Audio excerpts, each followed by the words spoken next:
hell? Welcome, everybody, to another show. We're having our OBS is freezing here. Welcome back, everybody. Happy Monday. It is Monday morning. It's a great way to start the day, hanging out with you guys, talking about all things Xbox.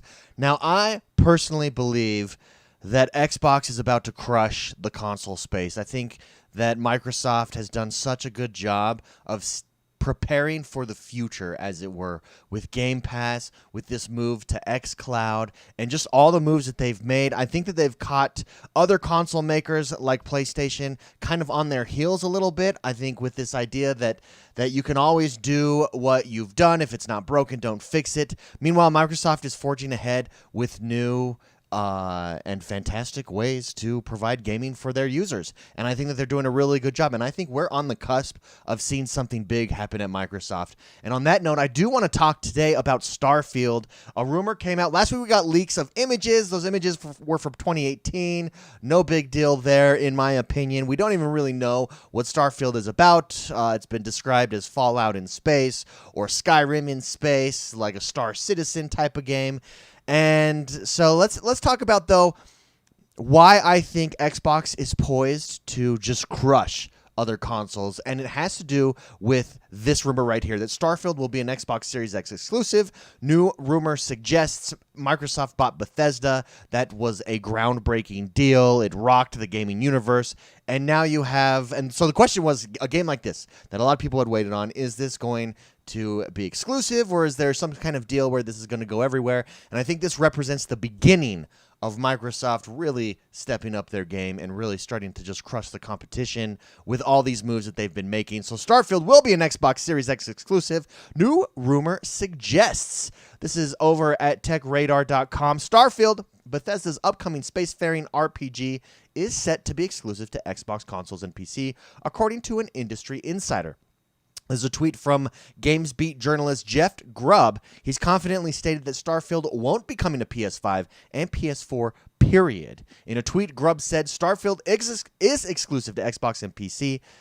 This is me confirming that. Jeff Grubb right there. There's the tweet right there. Rand Althor had tweeted out and said, "Hey, there's a bunch of rumors coming out today. I just want to make sure, Jeff Grubb, is this correct?" And he says, "Yes, Starfield is exclusive to Xbox and PC." Now, when he says Xbox and PC, the way that Microsoft views this, and this is where a lot of people I think make the mistake, well, it's not exclusive to Xbox. Well, the way that Xbox views this is it is exclusive to Xbox. It's going to be on Game Pass. Game Pass and Game Pass Ultimate is on the Xbox and on the PC. And I think that it's that philosophy that is going to bode well for Microsoft here in the future. I think I've said it before, I'll say it again. I think the next 5 years in gaming is going to be completely different than the last 5 years that we've seen in gaming. And I think having these cross exclusives between Xbox and PC and kind of merging them together into this one umbrella Xbox brand is going to be part of that strategy that's going to just absolutely crush everybody else. I think that's the way it's going. Even PlayStation has started to release some of their games on PC as, I think, kind of testing the waters, it feels like. And so I think that Microsoft is leading the way with this. Starfield's future on PlayStation platforms has been in doubt ever since Microsoft acquired ZeniMax Media, the parent company of Bethesda, for $7.5 billion. It's led to many suggesting that future Bethesda published titles, which includes the likes of Fallout, Wolfenstein, The Evil Within, The Elder Scrolls, and more, will be exclusive to Xbox Series X and S, or have some sort of timed exclusivity moving forward. Ultimately, though, details on Starfield as a whole are still thin on the ground. The game was revealed in E3 2018, and despite being tipped for a 2021 release, little is known about the single-player RPG. Its exclusivity then almost seems like a moot point at this stage. That is true. Until it could be exclusive all at once. If it's not a good game, then who cares if it's exclusive? However, I do want to talk about that. You don't spend, and I think Silence said it well in chat. He says you don't spend that type of money on ZeniMax Media to allow games like Starfield to go to any other company. And I think that that's exactly right. Like, you spend that kind of money on Bethesda to keep Bethesda games on Xbox. In fact, it's such a huge deal. We have E3 coming up in the next month, and I'm thinking like, oh, okay, well, we'll learn more about Starfield at the Bethesda conference, not realizing, oh, wait a minute, no, we'll learn about it at the Xbox conference because Xbox now owns Bethesda.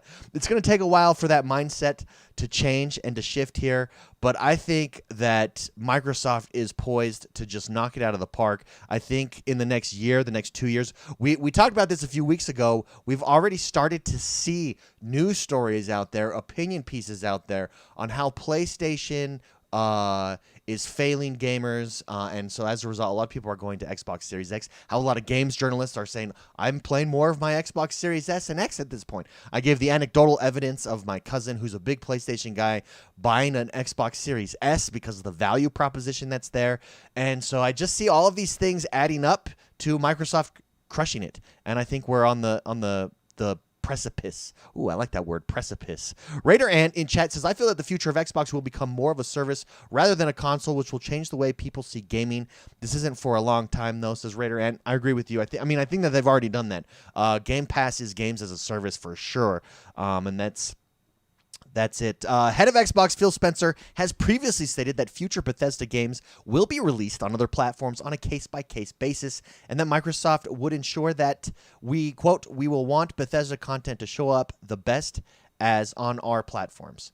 So, I mean, I don't think there's a question that I don't think games are going to be multi-platform. That's foolish. I do, on that note, though, there's an interesting article written over on Tom's Guide that I thought we could review just on this concept of how these big moves are helping Microsoft, and how this latest rumor of Starfield now being confirmed, it seems like via rumor, that it is indeed going to be exclusive. However, having said that, it has to be a good game. If it's not a good game, it doesn't matter if it's exclusive. You can have exclusive crap on your system, and it doesn't matter. It doesn't pull anybody over to your service, your games as a service, because that's just exclusive crap. Welcome, everybody, to today's stream. For those of you that don't know, we record these every single morning. We're back. I think YouTube has fixed its problems on the back end, and we're able to publish right away. Thank you very much for being here. If you haven't yet, make sure you hit that like button and subscribe to us. It's the best way to support the show here. Let's take a look at that story over at Tom's Guide. Starfield leak is bad news for PS5. Time to find an Xbox Series X restock. That's right. Let's see what Alan Martin has to say here. So the hope that the game is going to be coming on both PlayStation and Xbox seems to have been extinguished, he says, if the words of GameBeat journalist Jeff Grubbs are correct. If you've been lucky enough to find a PS5 restock and also happen to love Bethesda games like Elder Scrolls and Fallout, this doesn't sound great. And while there is such a thing as timed exclusive where games emerge on other formats, at a later date, this actually includes an upcoming Bethesda-published PS5 title, Deathloop, the use of the word period after Grubb's statement doesn't sound particularly encouraging for Starfield prospects. No, it's not. Microsoft doesn't spend that kind of dough to share those games. On one level, this isn't hugely surprising, says Alan Martin. You don't spend $7.5 billion on another company or on a company only to share its products with your arch rival, after all. On the other, if years of work had already gone into a version of PS4 and PS5 before Microsoft plans were known, it seems a bit wasteful to throw away millions of dollars worth of potential sales. Plus, Microsoft continues to support Minecraft on PlayStation after spending $2.5 billion on the game back in 2014, so there's some kind of precedent here. I think that's a false equivalency because Minecraft, and you could correct me if I'm wrong, Minecraft was already on every console when Microsoft purchased them. So Microsoft didn't purchase Minecraft and then put it on PlayStation.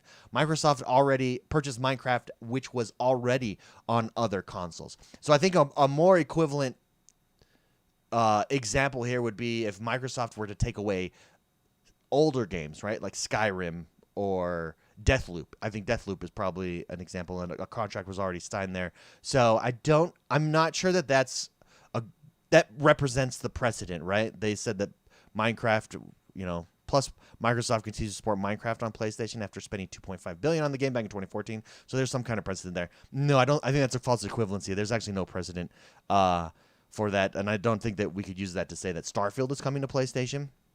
KO Connects is here. Sean is here. Super Shocker is here. Welcome, everybody. Justice says this is...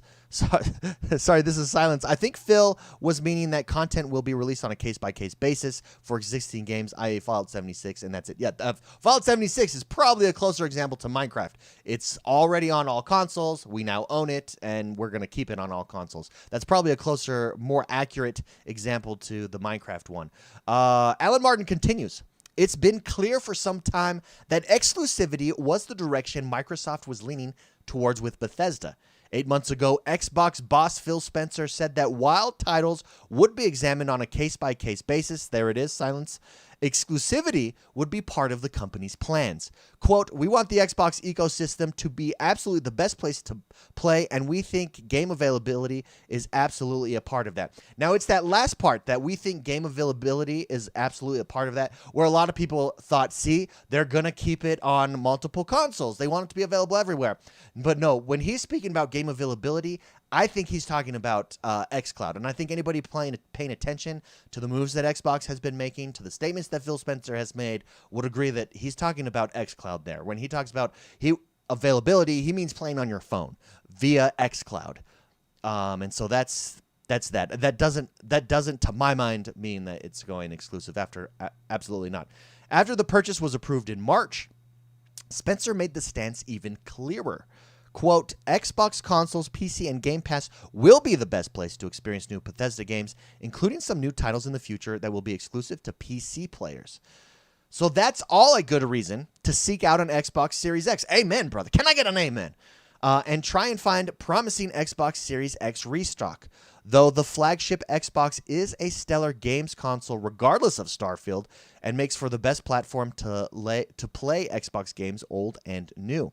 Of course, depending on how well Xbox Game Pass streaming works in the long run, PlayStation owners may be able to temporarily subscribe and get their Starfield fix delivered remotely to a phone or tablet. Alternatively, the Xbox Series S makes a tempting secondary console for those who have already spent big on PS5 but can't live without their expansive Bethesda adventures. And I think that's the whole point of purchasing Bethesda, in that even if you... I think Bethesda causes people to get into the Xbox ecosystem. And I think that's it right now. I'm not even sure that Halo does that at this point, unless Halo... I mean, Halo has to be that once-in-a-generation type of game that it was on the original Xbox in order to pull people over. I think Flight Simulator does that a little bit. I think Flight Simulator gives you a unique content library in that here's this amazing PC game that can now play at the Series X on top specs, the Series X. But Bethesda, I think, pulls people over. I mean, PlayStation fans those games are world-class. Single-player RPG-style games, world-class. Anytime you have that on your console, in your games library via Game Pass, you're absolutely crushing it. Let's take some comments here.